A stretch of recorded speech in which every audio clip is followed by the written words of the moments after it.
अस्सलाम वालेकुम दोस्तों, मेरा नाम है इजहार खान। आप दे रहे यूट्यूब। तो आज जो मैं आपके लिए वीडियो लेकर बहुत ही अहम है, बहुत ही इंटरेस्टिंग है, इसको लास्ट तक ज़रूर देखिएगा। इसमें हम आपको दिखाएंगे कि वेल्डिंग किस तरीके से की जाती है। तो सबसे पहले आपने रेगुलेटर यानी कि ऑक्सीजन और एस्टिलीन या फाइन गैस का दोनों सिलेंडर को तैयार कर लेना है, उनको सेट कर लेना है। तो अभी मैं आपको बताता हूँ इस सिलेंडर को किस तरीके से खोलेंगे हम।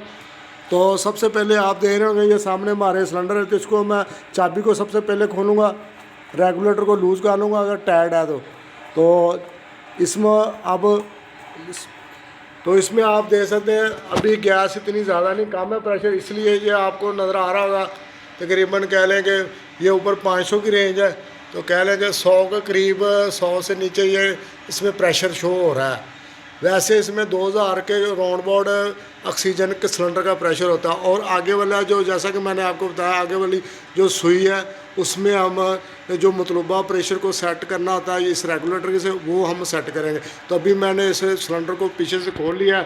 तो जैसा कि आपको मालूम ही होगा, पहले बताया कि इसको जो ना क्लॉक और एंटी क्लॉक वाइज इसने खुलना और बंद होना है। जैसे हम इसको क्लॉक वाइज घुमाएँगे ये बंद हो जाएगा, एंटी क्लॉक घुमाएँगे तो ये खुल जाएगा। तो अभी आप देख सकते हैं, तो ये मैंने इस सिलेंडर को खोल दिया। अभी हम रेगुलेटर को टाइट करते हैं और वेल्डिंग के लिए हम टार्च को तैयार करते हैं।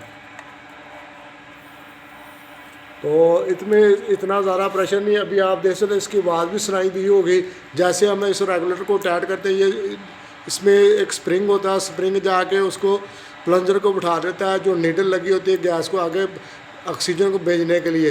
तो अभी हमने इसको सेट कर लिया। ये इतनी ज़्यादा रेंज प्रेशर की ज़रूरत नहीं होती, 5 से 10 और PSI के राउंड अबाउट आप सेट कर लें तो हम इजीली आप वेल्डिंग कर सकते हैं।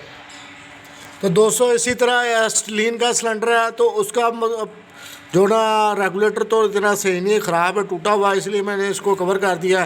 तो इसका एक प्रेशर सेट है काफ़ी अरसे से, इसको हमें छेड़ने की ज़रूरत नहीं पड़ती। तो सिलेंडर को मैं ओपन कर लूँगा उसी तरीके के साथ चाबी लगा के। दूसरा आपको पहले दिखाएंगे कि इसमें चूड़ी उल्टी होती है इसकी ऑक्सीजन की, और नॉर्मल चूड़ी से उल्टे आते ये टाइट होती है। तो अभी मैं इसको चाबी के साथ खोल लेता हूँ।